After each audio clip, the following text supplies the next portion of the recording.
नमस्कार, स्वदेश न्यूज देख रहे हैं आप। मैं हूं आपके साथ राखी और बात करेंगे न तुम जीते न हम हारे। भोपाल में भाजपा और कांग्रेस नेताओं का घुटना तोड़ने से शुरू हुई राजनीति बुधवार को रामधुन और भजन पर खत्म हो गई। दोनों तरफ से दूर से ही भजन पर आमना सामना हुआ। बीजेपी विधायक रामेश्वर शर्मा की कांग्रेसियों के घुटने तोड़ने की धमकी के बाद पूर्व मुख्यमंत्री दिग्विजय सिंह ने उनके घर पर आकर रामधुन करने का ऐलान किया था और रामेश्वर शर्मा ने उनके लिए घर पर नाश्ते का इंतजाम भी कर रखा था। लेकिन दिग्विजय सिंह और कांग्रेसियों को रोकने के लिए पुलिस ने भाजपा विधायक रामेश्वर शर्मा के घर के आसपास जगह जगह बैरिकेडिंग कर दी थी। दिग्विजय सिंह कांग्रेस नेताओं के साथ मिंटो हॉल स्थित गांधी प्रतिमा से विधायक रामेश्वर शर्मा के घर की तरफ बढ़े। विधायक के घर से 200 मीटर पर बैरिकेडिंग के पास पुलिस ने उन्हें रोक दिया। उस पर दिग्विजय सिंह ने पुलिस से कहा कि उन्हें आगे जाने दें, लेकिन पुलिस ने मना कर दिया। उन्हें आगे नहीं बढ़ने दिया गया और उसके बाद उन्होंने सड़क पर ही आधे घंटे बैठकर भजन किया और कांग्रेस कार्यकर्ताओं के साथ वापस चले गए। हालांकि दिग्विजय सिंह के आने की खबर पर रामेश्वर शर्मा अपने समर्थकों के साथ रामधुन छोड़कर बाहर निकल आए और बोले कि दिग्विजय रामधुन में नहीं आ रहे हैं। वहीं दिग्विजय सिंह ने ट्वीट करके कहा कि भाजपा विधायक ने कांग्रेसियों के सामने घुटने टेक दिए। इसके साथ ही ये भी ट्वीट कहा कि भाजपाइयों, हे संघियों, हमारे साथ बैठकर रामधुन गाओ। रघुपति राघव राजा राम, पतित पावन सीताराम, ईश्वर अल्लाह तेरो नाम। इस पर रामेश्वर शर्मा ने पलटवार कर दिया और रीट्वीट किया, मंदिर स्कूलों में तो 70 साल से बज रही है, मस्जिदों और मदरसों में बजवाइए तो बड़ी मेहरबानी होगी राजा साहब। कुल मिलाकर अब क्या कहें, नौटंकी भी कह सकते हैं या राजनीति का। आप देखिए, ये होता है, बहुत बार होता है, क्योंकि कहां से शुरू हुआ कहां आकर खत्म हुआ। एक बार फिर से भगवान राम आ गए, एक बार फिर से हिंदुत्व आ गया, बहुत सारी चीजें इस बीच में आ गई है। देखिए, तो मुझे लगता है इसका पटाक्षेप तो हो गया और इस पूरी चर्चा को हम आगे भी बढ़ाएंगे कि इसकी जरूरत क्या आन पड़ी थी और यदि होना था तो अच्छे से हो जाता। लेकिन ठीक है, उन्होंने भी कहीं ना कहीं, दिग्विजय सिंह ने भी बात मानी और वो वापस चले गए। हालांकि आधा घंटा वहां रुके, उसके बाद रामेश्वर शर्मा का ये कह देना कि भैया हम गए लेकिन वो आना नहीं चाहते, ये तमाम जो एक पूरा एक घटनाक्रम हुआ है, मुझे लगता है ये कितना सही था और आखिरकार अंत हो गया। अब कुछ नहीं होगा। कुछ प्रतिक्रिया है, उसे सुनते हैं, फिर उसके बाद इस चर्चा को आगे बढ़ाएंगे। मैंने कहा है कि राम भक्त अगर कोई भी आएगा वो घनघोर भी मेरा विरोधी होगा, मेरा दुश्मन भी होगा। अगर वो राम भक्ति करके आएगा तो राम भक्त से दुश्मनी नहीं, पहले मैं राम भक्त होने के नाते उसका स्वागत करूंगा, सम्मान करूंगा, क्योंकि वो राम भक्त है, वो परमात्मा का भक्त है। पर मेरी तेरी लड़ाई अलग मुद्दा है, पर रामधुन में तू भी राम भक्त है और मैं भी राम का सेवक हूं। रामधुन कर। अगर सच पूछो दिग्विजय सिंह जी, तो 70 साल के आपके इस बुढ़ापे में जीत तो बच्चे रामेश्वर की हुई है कि 70 साल आपने राम विरोध किया और रामेश्वर शर्मा ने एक ऐसा नट दबाया तो आप राम की शरण में आकर रामधुन करने लगे। जीत हमारी हुई है। इसका विरोध अहिंसा से करेंगे। आप हमेशा से कहते रहे कि मैं हिंदू हूं और ये हिंदू था, हूं और रहूंगा, और इनकी वजह से नहीं। तो देखा आपने, और देखिए बात वही हो गई। मैंने कहा ना कि इस पूरे घटनाक्रम में भगवान राम भी आ गए, रामधुन भी हो गई और उसके बाद हिंदुत्व की बात भी आ गई। ये कहीं ना कहीं एक जो वोट बैंक की राजनीति होती है, राजनीति करिए, वोट बैंक के लिए करिए, जातिगत समीकरण के लिए करिए, लेकिन पता नहीं क्यों हिंदुत्व और उसके बाद ये तमाम चीजें जो आ जाती हैं, ये ठीक नहीं लगती हैं। अब देखिए, उनसे भी एक सवाल किया गया, उन्होंने कहा हिंदू था, हिंदू हूं, हिंदू रहूंगा। तो एक तरफ तो हिंदुत्व, और मुझे लगता है बहुत सारी चर्चा हम इन तमाम विषयों पर पहले कर चुके हैं। हिंदुत्व का एजेंडा कौन बढ़ा रहा है, क्या कर रहा है। यहाँ पर रामेश्वर शर्मा का ये कहना या ये ट्वीट करना कि मदरसों में आप बजवाइए, ये तमाम चीजें राजा साहब तो होगा, यानी कहीं ना कहीं कांग्रेस को आप किस चीज से जोड़ रहे हैं। बहरहाल जो भी, इस चर्चा को हम आगे बढ़ाते हैं। हमारे साथ दो मेहमान जुड़े हुए हैं। सबसे पहले आपका मैं परिचय करा दूंगी। सिद्धार्थ राजावत जी हमारे साथ जुड़े हैं कांग्रेस का पक्ष रखने के लिए। सिद्धार्थ जी, बहुत स्वागत चर्चा में जुड़ने के लिए। और भारतीय जनता पार्टी का पक्ष रखने के लिए बृजगोपाल लोया जी हमारे साथ जुड़े हैं। बृजगोपाल जी, आपका भी बहुत स्वागत है। मैं चर्चा की शुरुआत बृजगोपाल जी पहले आपसे करना चाहती हूँ। ये आयोजन था, काफी नाश्ते पानी की व्यवस्था भी थी, लेकिन उन्हें आने नहीं दिया गया। वो आना तो चाह रहे थे। नहीं, देखिए, मैं राखी जी दो बातें आपसे कहूँ। यदि आना चाह रहे थे, जो राम भक्त होता है वो जब कहीं जाना चाहता है तो उसे कोई रोक नहीं सकता है। हनुमान जी लंका जाना चाह रहे थे तो पहुंच गए थे, कोई असुविधा नहीं हुई थी, परंतु नहीं पहुंचना था, नहीं पहुंचे। और दूसरी बात, हम तो इस बात की प्रसन्नता व्यक्त करते हैं कि बुढ़ापे में तो दिग्विजय सिंह जी को रामधुन याद आई, परंतु बहुत महत्वपूर्ण प्रश्न भी है इसमें। रामेश्वर शर्मा जी जैसे युवा विधायक को घेरने दिग्विजय सिंह जैसे वरिष्ठ नेता, जो मध्य प्रदेश के 10 साल मुख्यमंत्री रहे हैं, प्रदेश कांग्रेस के अध्यक्ष रहे हैं, केंद्र में बड़े नेताओं में उनकी गिनती आती है, उनको ऐसी क्या आवश्यकता आन पड़ी है कि इस तरह सड़कों पर आकर और सड़कों पर बैठकर राजनीति करेंगे? ये बहुत महत्वपूर्ण और सोचने जैसी बात है। इसमें मैंने जितना उसको समझा है कि आजकल दिग्विजय सिंह जी अपने अस्तित्व के संकट से जूझ रहे हैं, और ये जो अस्तित्व का संकट है उनका कांग्रेस के भीतर, उस अस्तित्व को बचाने के लिए वो इस तरह के कुछ ना कुछ काम करते रहते हैं जिससे में चर्चा में बने रहें। और दिग्विजय सिंह जी का एक शगल है कि चर्चा में बने रहने के लिए विवादों में होना बहुत आवश्यक है, इसलिए दिग्विजय सिंह जी हमेशा विवादों में बने रहते हैं और विवादों को खड़ा करके वे मीडिया की लाइमलाइट में रहते हैं, और इस तरह से वो अपने आप को मध्य प्रदेश कांग्रेस में जीवित रखे हुए, और जो कांग्रेस के अंदर की राजनीति है उसमें उनको जो स्थापित रखने के लिए जरूरतें हैं उनको पूरा करते हैं।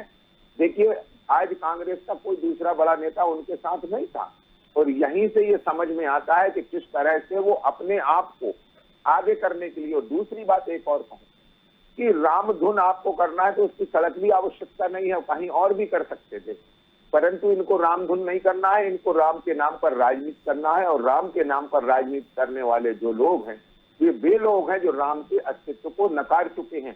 आपको याद होगा 2007 में जो लोग सुप्रीम कोर्ट में ये कह चुके हैं कि राम एक काल्पनिक चरित्र थे, वो लोग अगर आज रामधुन करने जा रहे हैं तो मैं मानता हूं कि ये भारतीय जनता पार्टी की और उस विचार की जीत है जो ये मानते हैं कि राम इस देश के आराध्य देव हैं, राम इस देश के राष्ट्र पुरुष हैं। ये उस विचार की जीत है कि आज दिग्विजय सिंह जी रामधुन करने गए। अच्छा ब्रजगोपाल जी, एक बात है, जैसा कि आपने कहा कि हनुमान जी को पहुंचना था, वो पहुंच गए थे, लेकिन यहाँ पर तो पुलिस ने उनको रोका। तो पुलिस ने यदि रोका तो किसी प्रोटोकॉल के तहत रोका, क्योंकि यदि नहीं रोकते और चले ही जाने देते, क्योंकि वो तो जाने के लिए ही आए थे, तो फिर कुछ और होता। नहीं, देखिए, इस तरह से आप घोषणा करके लोगों का एकत्रीकरण करके और फिर आप किसी के घर जाएंगे तो पुलिस का काम तो सभी को सुरक्षा देना है।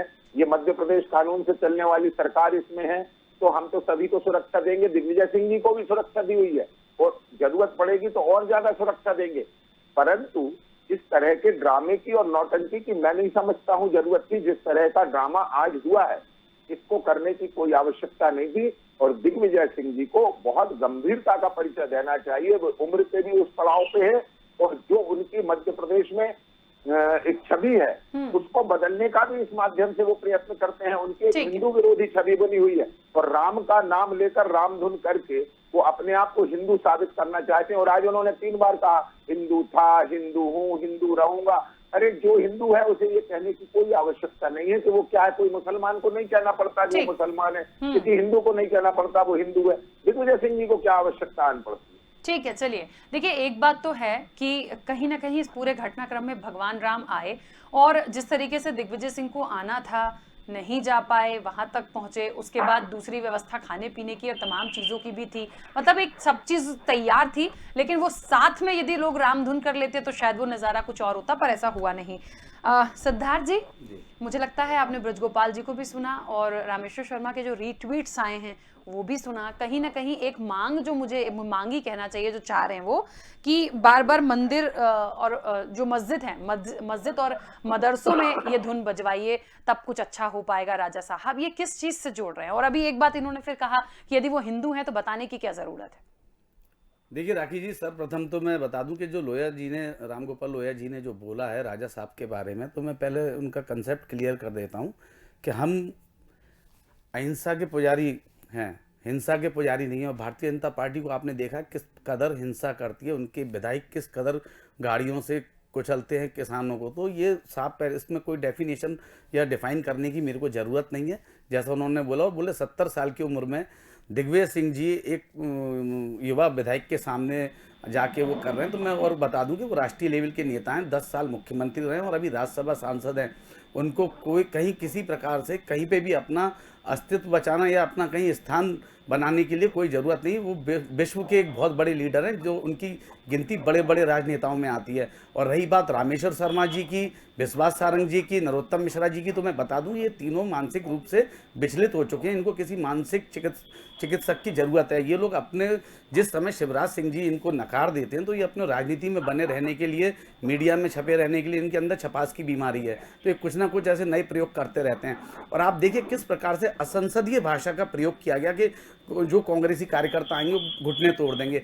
आप बताइए, क्या ये एक सभ्य भारतीय जनता पार्टी के किसी विधायक की या नेता की ये भाषा होनी चाहिए?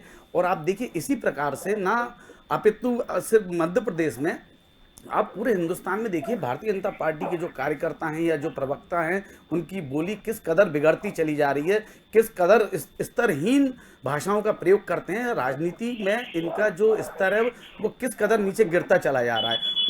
उसी को सुधारने के लिए माननीय दिग्विजय सिंह जी ने ये है ना बीड़ा उठाया था और उसको वो करने गए थे, गांधीवादी तरीके से गए थे, क्योंकि हम लोग गांधी जी के अनुयायी हैं।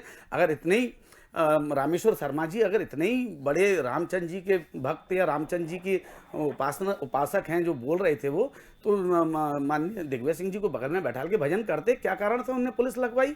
और फिर मैं आपको एक बात और आपके माध्यम से क्लियर कर दूं भारतीय जनता पार्टी के, कि ये भारतीय जनता पार्टी वही भारतीय जनता पार्टी है जो श्री रामचंद्र जी का जो नाम है वो सिर्फ राजनीति के लिए इस्तेमाल करती है। और रामचंद्र जी का जो नाम कांग्रेस इस्तेमाल कर आज तक ना किया है ना करेंगी, क्योंकि रामचंद्र जी हमारे हृदय में बसते हैं और हम लोग उनका सम्मान करते हैं, उनका तहे दिल से मंदिर में जाके सम्मान करते हैं। हम उनको कहीं भी अपनी सत्ता के लिए या अपनी सीटें लाने के लिए हम कभी रामचंद्र जी के नाम पे ना तो कोई रथ यात्रा निकालते हैं, ना उनका ये अवंडर जो ये बवंडर और ये सब मचाते हैं रामचंद्र जी के नाम पे। कांग्रेस कतई ये नहीं करती। कांग्रेसियों के दिल में रामचंद्र जी दिल से बसे हुए हैं। और इसीलिए हमारे जो महात्मा गांधी जी थे, उन्होंने जो धुन लिखी है उसमें सर्वप्रथम उन्हीं की चर्चा है। देखिए, एक बात और है, अभी तक की हम राजनीति को उठाकर देख लें, यदि हम देश के इतिहास की भी बात कर लें, मैंने फिर बोला ना कि देखिए वोट बैंक की राजनीति होती है, जातिगत समीकरण मायने रखते हैं, लेकिन हम जिस देश में हैं वहां पर कोई भी बड़ा राजनीतिक दल हो, चाहे भारतीय जनता पार्टी हो या कांग्रेस हो, देखिए आप यदि समय समय पर सत्ता में आए हैं तो बदलाव होता रहता है, लेकिन हम एक वर्ग को साथ दें कि एक मानसिकता, मैं बहुत खुलकर बोलूंगी, जैसे कि एक क्राइटेरिया बन गया कि भारतीय जनता पार्टी हिंदुत्व की बात कर रही है, हिंदुत्व को लेके आगे बढ़ रही है, प्रभु राम की बात करती है। कांग्रेस के लिए ये ठप्पा लगा दिया है कि मुस्लिम वोटर्स या अल्पसंख्यक जो हैं वो हमेशा कांग्रेस के हितैषी रहे। देखिए ऐसा क्यों? हर प्रकार के, हर जाति धर्म के लोग हैं, यदि कुछ अच्छा हो रहा है, कुछ नहीं हो रहा है, कुछ बदलाव हो रहा है, वोटर्स तो सभी उसके हैं ना, वोटर्स तो ये सोचकर वोट नहीं कर रहे हैं, वो तो देश के लिए, अपने लिए, किसी भी स्तर का चुनाव है उनको विकास से मतलब होता है। तो इस तरह की राजनीति को क्यों लाना? हम मुद्दों पे बात करें ना, हम विकास पे बात करें, हम जाति धर्म या वोट बैंक की राजनीति के लिए इस तरह की बातें क्यों करें? ब्रजगोपाल जी। देखिए राखी जी, मैं आपको 3-4 बातें बताऊं। पहली बात तो यह है कि जो आपने कहा तुष्टीकरण, इसको समझ लीजिए गंभीरता से। भारतीय जनता पार्टी का विश्वास इसमें है कि संतुष्टि सभी की और तुष्टीकरण किसी का नहीं। कांग्रेस जो करती आई है, हम इसी चीज का विरोध करते हैं। तुष्टीकरण किसी का नहीं होना चाहिए, ना अल्पसंख्यक का ना बहुसंख्यक का, परंतु संतुष्टि सभी की होना चाहिए, जो आज रामेश्वर शर्मा जी ने कहा है। अब इस बात को राखी जी आप समझिए कि मंदिरों में ये 50 साल से बचता है कि ईश्वर अल्लाह तेरो नाम सबको सन्मति दे भगवान, परंतु क्या ये रामधुन किसी मस्जिद में बज सकती है? क्या ये भजन बजवाया जा सकता है? नहीं बजवाया जा सकता। तो यही तो तुष्टीकरण है कि हम हर चीज के लिए तैयार है। दूसरी एक बात मैं बताऊं, आदरणीय हमारे कांग्रेस के प्रवक्ता साथी कह रहे थे कि वो अहिंसा की राजनीति करते हैं। अब देखिए इनकी अहिंसा, 1947 में 21 लाख लोग मरवा दिए, देश का विभाजन धर्म के आधार पर करवाते। ये वही लोग हैं जिन्होंने संतों पर गोली चलवा कर मार डाला। ये वही लोग हैं जिन्होंने 1984 के दंगों में 3300 निर्दोष सिखों को मार डाला। ये वही लोग हैं जिन्होंने 4,90,000 हिंदुओं को कश्मीर से पलायन करने पर मजबूर कर दिया। ये वही दिग्विजय सिंह जी हैं जिन्होंने मुल्ताई में गोली चलाकर 26 किसानों को मरवा दिया था। ये वही राजनीतिक दल है जो कहता है कि हम धर्म की राजनीति नहीं करते, कभी कहते हैं हम गांधीवाद है। इनका गांधीवाद तो अभी मनीष तिवारी जी ने बता दिया है कि 26/11 में जब हमला किया था पाकिस्तान ने भारत पर और बंबई की आत्मा पर, गेटवे ऑफ इंडिया पर, होटल ताजमहल पर, तब भारत को कार्रवाई करनी थी। ये कौन सा गांधीवाद लाए थे? क्या गांधी ने ये कहा था कि देश पर हमला हो आप शांति से बैठे रहें? ये इस तरह के लोग हैं, ये गांधी के विचार को नकार कर गांधी के सरनेम को उपयोग करने वाले लोग हैं। बड़ा दुर्भाग्य है कि ये इस तरह के लोग और इस तरह की बातें करते हैं। मैं राखी जी एक बड़े स्पष्ट मन से ये कहना चाहता हूं कि या तो आप राम को पूरा स्वीकार कर लीजिए या राम को पूरा त्याग दीजिए। जब राजनीति में जरूरत पड़ेगी तुष्टीकरण में तो आप कहेंगे राम काल्पनिक चरित्र थे, और जब आपको कहीं आंदोलन में जरूरत पड़ेगी तो आप कहेंगे मैं राम धुन गाऊंगा। एक बात को समझ लीजिए, राम इस देश की आत्मा है और आप उन्हें नहीं छोड़ नहीं सकते, और इसीलिए आप मजबूरी में राम का इस्तेमाल करते हो। जहां तक भारतीय जनता पार्टी का सवाल है तो हम लोगों का तो आपको मालूम है, सबको तो पूरा देश इस बात को जानता है कि हम विरोधी किसी के नहीं है, परंतु अल्पसंख्यक समुदाय या बहुसंख्यक समुदाय एक दूसरे के खिलाफ आमने सामने खड़ा करने का काम जो कांग्रेस पार्टी करती है, हम इसका विरोध करते हैं। हम ये कहते हैं कि धर्मों में समानता का भाव होना चाहिए। ये जो निरपेक्षता का शब्द ये लोग लगा रखे, एक और शब्द इन्होंने बहुत गंदा प्रयोग करते हैं कि बार बार कभी गांधी को बीच में लाते हैं, और मैं आपसे फिर कहना चाहता हूं, गांधी के विचार को जिन लोगों ने मार डाला और गांधी के नाम को जिन्होंने जीवित रखा, उन्हें गांधी का नाम लेने का भी कोई अधिकार नहीं है और राम का नाम लेने का भी कोई अधिकार नहीं। ठीक है, एक मिनट। मुझे ऐसा लगता है सिद्धार्थ जी, ये बात बार बार कांग्रेस के लिए आ रही है, या मुझे लगता है ये क्या स्पष्ट कांग्रेस को करना पड़ेगा या बताना पड़ेगा किस स्तर पे जाके, जैसे कि आपने कहा कि भाई राम को मानते थे, मानते हैं, मानेंगे, उसके लिए किसी की पूछने की बताने की ज़रूरत नहीं है। लेकिन मुझे लग रहा है कि भारतीय जनता पार्टी को वाकई में ये लगता है, जैसा कि अभी बृजगोपाल लोया जी ने भी बोला, या तो पूरी तरह से स्वीकार लीजिए या नकार दीजिए, ये बीच की जो चीज़ें हैं वो नहीं होनी चाहिए। इसको कैसे कैसे क्लियर करें कि हैं कि नहीं है? देखिए, पहली बात तो मैं बृजगोपाल जी का जवाब दे दूं कि 1947 की इन्होंने जो चर्चा की है, तो मैं ये बता दूं, इन्हीं के पार्टी के एक बहुत बड़े नेता थे श्यामा प्रसाद मुखर्जी जी। उनने 1937 में मुस्लिम लीग के साथ मिलकर सरकार बनाई थी, और मुस्लिम लीग क्या है ये आप भी जानते हैं, जो विभाजन में पार्टी जो विभाजित हुई उसके बाद पाकिस्तान में जो सबसे पहली सरकार बनाई। और 1947 में सर्वप्रथम जो विरोध किया था श्यामा प्रसाद मुखर्जी ने किया था कि कोई भी यहाँ पे मुसलमान नहीं रहेगा।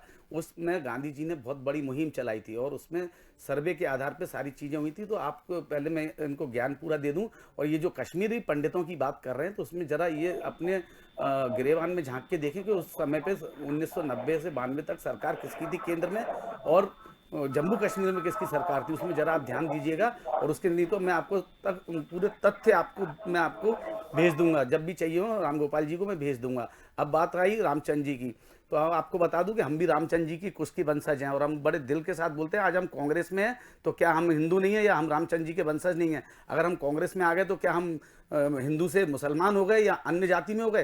तो आप ये किसी अपनी राजनीति के लिए आप धर्म को बिल्कुल ना, धर्म को आड़े हाथ लेके आप है ना, कम से कम विभाजन ना करें। जिस समय संविधान लिखा गया था उस समय उस संविधान के अंदर बाबा साहब अम्बेडकर ने सबको अपनी स्वतंत्रता, अपनी आज़ादी का सबको हक दिया था। हिंदुस्तान के अंदर कोई भी अपनी आज़ादी, कोई भी अपने धर्म के लिए अपने धर्म को अपने धर्म के हिसाब से जी सकता है।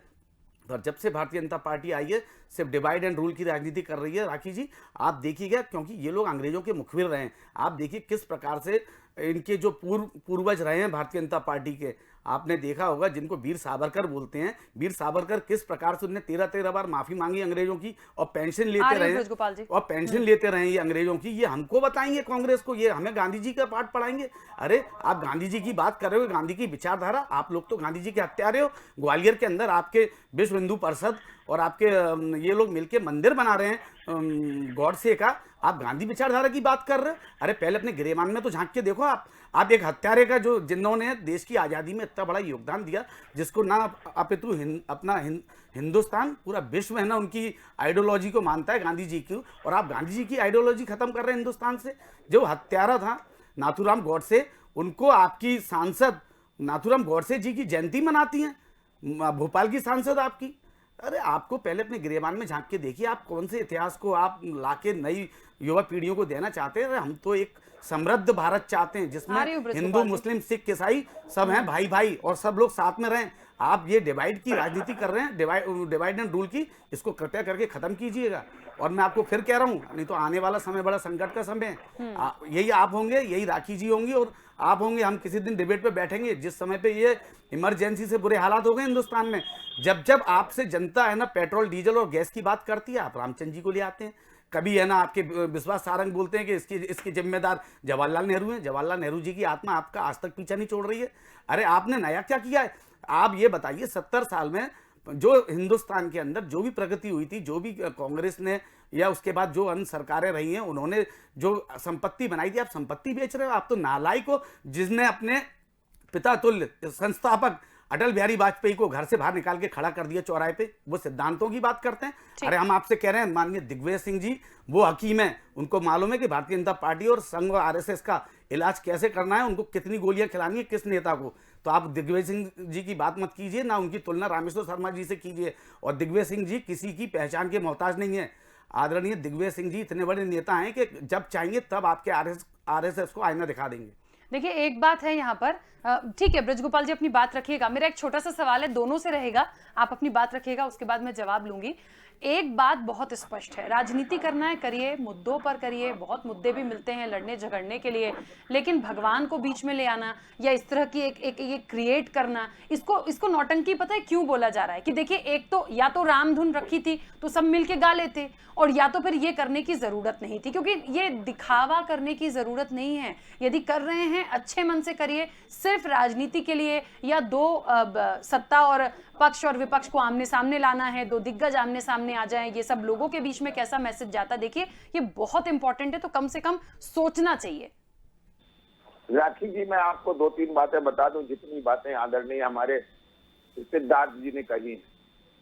पहली बात, श्यामा प्रसाद मुखर्जी को आप उनकी चर्चा इसलिए ना करें कि आपसे ही पहले प्रधानमंत्री माननीय जवाहरलाल नेहरू जी ने उन्हें अपनी कैबिनेट में मंत्री बनाया था और उन्हें कश्मीर मामलों का विशेष जानकार मानकर कश्मीर का प्रभारी बनाया था। दूसरी बात, वीर सावरकर की आप चर्चा करते हैं, अंग्रेजों का लिखा इतिहास, अंग्रेजों की डायरी से कॉपी की चीजें, कंटेंट, उसको कम्युनिस्टों ने लिखा और कांग्रेस ने अपने चश्मे से पढ़ा।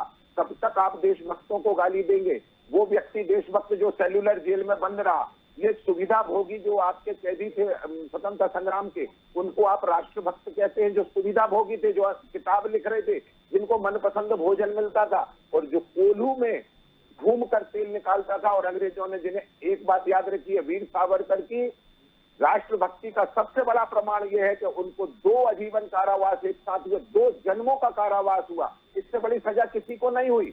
ये आप कहेंगे लोहिया जी तो जेल से बाहर क्यों आ गए?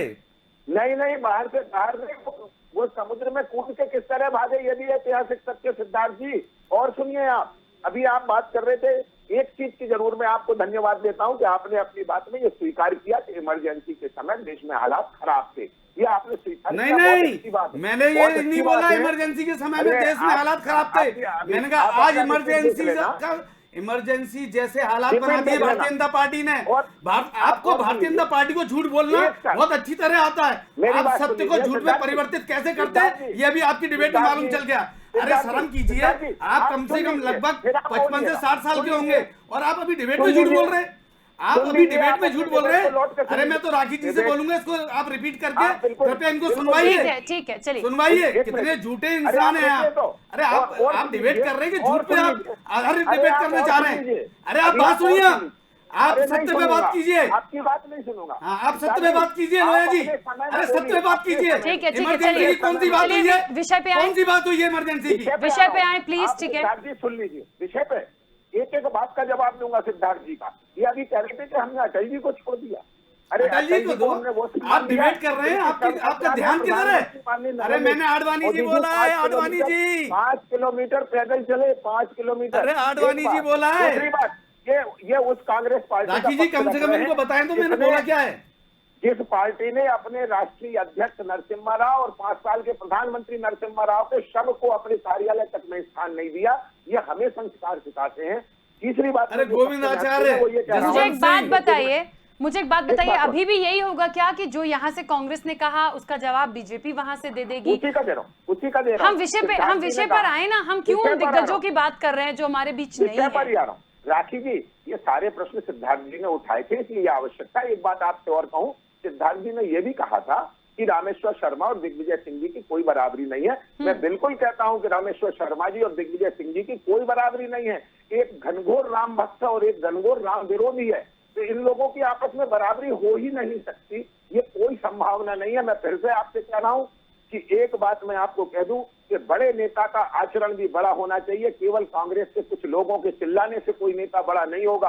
आपको बड़प्पन भी दिखाना होगा और बड़ा आचरण भी दिखाना होगा। कब तक आपके कार्यकर्ता आपको बड़ा बनाते रहेंगे? और आज की पूरी घटना में सबसे महत्वपूर्ण है, राखी जी, आप भी इस बात को बहुत अच्छे से समझती हैं कि कहीं ना कहीं इसमें दिग्विजय सिंह जी ने बड़प्पन नहीं दिखाया और इसीलिए ये पूरा घटनाक्रम घटा। अच्छा ब्रजगोपाल जी, मुझे एक बात बता दीजिएगा जी। प्लीज, क्योंकि मेरे सवाल का जवाब नहीं आया। यदि यही सब चीजें हैं और यदि ये इतनी बातें हुई, एक ट्वीट से ये पूरी लड़ाई इनकी शुरू हुई थी, यदि दिग्विजय सिंह ने कह दिया कि हम रामधुन करेंगे रामेश्वर शर्मा के घर जाकर, तो कांग्रेस को जो करना था करने देते। रामेश्वर शर्मा ने व्यवस्था क्यों की, मुझे ये समझ में नहीं आ रहा। नहीं, जब आप किसी को ये कहेंगे कि हम आपके घर रामधुन करने आ रहे हैं, इतना महत्वपूर्ण व्यक्ति मध्य प्रदेश का पूर्व मुख्यमंत्री अगर आएगा तो उनके भोजन का, नाश्ते का इंतजाम करना, तो फिर वो भोजन नाश्ता उनको मिला नहीं ना, उनको बुलाया नहीं क्या ना अंदर? वही तो मैं बता रहा हूँ। आप जिस मानसिकता से गए थे तो प्रशासन ने आपको जाने नहीं दिया, उसमें रामेश्वर शर्मा जी को क्यों लाते हैं? क्योंकि आपका प्रशासन, अरे प्रशासन आपका है, राखी जी का थोड़ी है जो आप बोल रहे हैं आपका प्रशासन। यही सरकार जी, यही है। अरे प्रशासन आपका है, सरकार आपकी है। ये आपकी सरकारों के दौरान होता है। तानाशाही सरकार चल रही है, कम से कम प्रशासन होता है। हमारे, मैंने अभी शुरू में कहा था, हमारे दौरान, हमारी सरकार के दौरान मध्य प्रदेश में कानून का राज होता है, व्यक्तियों का नहीं होता। और तो फिर बैनर पोस्टर पे शिवराज सरकार क्यों लिखा जाता है? अरे भाजपा सरकार क्यों लिखा जाता है? मध्य प्रदेश सरकार क्यों नहीं लिखते? अरे मोदी सरकार, अरे आपके बैनर पोस्टर पे स्पष्ट आप लिखते हो कि मोदी सरकार है। अरे मोदी जी के घर से चल रही है क्या सरकार? ये केंद्र की सरकार जनता द्वारा चुनी हुई है। अगर ब्रजगोपाल लोहिया सरकार नहीं है, आपको फिर बता दूं, आप तो इस बात को, अरे तो भाई साहब अपना लेटर पैड होगा, उस पर लिख के कृपया करके मोदी जी को और शिवराज जी को बोलिए बैनर से हटाइए। आपको शिवराज सरकार कि जब कांग्रेस पार्टी जनसंपर्क के बोर्डों पे लिखा रहता है शिवराज सरकार के द्वारा, कार्यकर्ता बौने कार्यकर्ता सरकार हो जाते हैं। हमारे यहाँ ऐसा नहीं होता। ये कानून से प्रदेश चलता है, संविधान से देश चलता है। किसी कार्यकर्ता के कहने से नहीं चलता है, किसी नेता के कहने से नहीं चलता है। सरकार अपना काम करेगी। और मैं आपसे फिर कहता हूँ, मध्य प्रदेश में कानून व्यवस्था बनी रहे, इसका हर संभव उपाय भारतीय जनता पार्टी की सरकार करेगी। चलिए ठीक है, सिद्धार्थ जी जल्दी से अपनी बात रखिए, समय की सीमा। देखिए पहली बात तो जो बात कर रहे थे लोहिया जी सरकार के ऊपर, तो मैं बता दूं कि सबसे सर्वप्रथम इनको संज्ञान लेना चाहिए और इनको ये एडवाइस देनी चाहिए भारतीय जनता पार्टी को, शिवराज सिंह जी को, नरेंद्र मोदी को। सबसे पहले सरकार जो है वो जनता द्वारा चुनी हुई है, किसी की सरकार, किसी के घर की सरकार नहीं है। जो आप मोदी सरकार और शिवराज सरकार और जो बात बोल रहे थे कि प्रशासन आपका, अरे भाई प्रशासन आपका है, आपके कहने पे सारे काम हो रहे हैं। भारतीय जनता पार्टी, अरे आप भारतीय जनता पार्टी, अरे आप, मैं आपके बीच में नहीं बोला, आप सुनिएगा पहले। नहीं, अरे आप सुनिएगा पहले, आप लोहिया जी सुनिएगा। ये भारतीय जनता पार्टी को सिखाया जाता है कि झूठ बोले, बार बार बोले, चिल्ला के बोले और सत्य को झूठ में परिवर्तित करना भली बात है भारतीय जनता पार्टी को आता है। मुझे लगता है आप दोनों बहुत समझदार है। प्लीज ठीक है, समय की सीमा है। आप दोनों मेहमानों का बहुत शुक्रिया इस चर्चा में जुड़ने के लिए। तो देखिए सीधी सी बात थी, कह तो यही रहे हैं कि ना तुम जीते ना हम हारे, जो कुछ भी हुआ, लेकिन एक चीज साबित हो गई कि वाकई में इस तरह की नौटंकी करने की जरूरत नहीं थी। जो करना है कर लीजिए, जैसा करना है कर लीजिए, मुद्दों पर बात कर लीजिए। अब आने वाले समय में देखिए, अभी तो ये खत्म हुआ जहां से शुरू हुआ था, आने वाले समय में देखना होगा कि क्या फिर से कुछ ऐसी प्रतिक्रिया आएंगी, ऐसे ट्वीट्स आएंगे जिस पर एक बार फिर ये दोनों आमने सामने होंगे। चलिए चर्चा में इतना ही, बने रहिए स्वदेश न्यूज के साथ। सबसे पहले देश।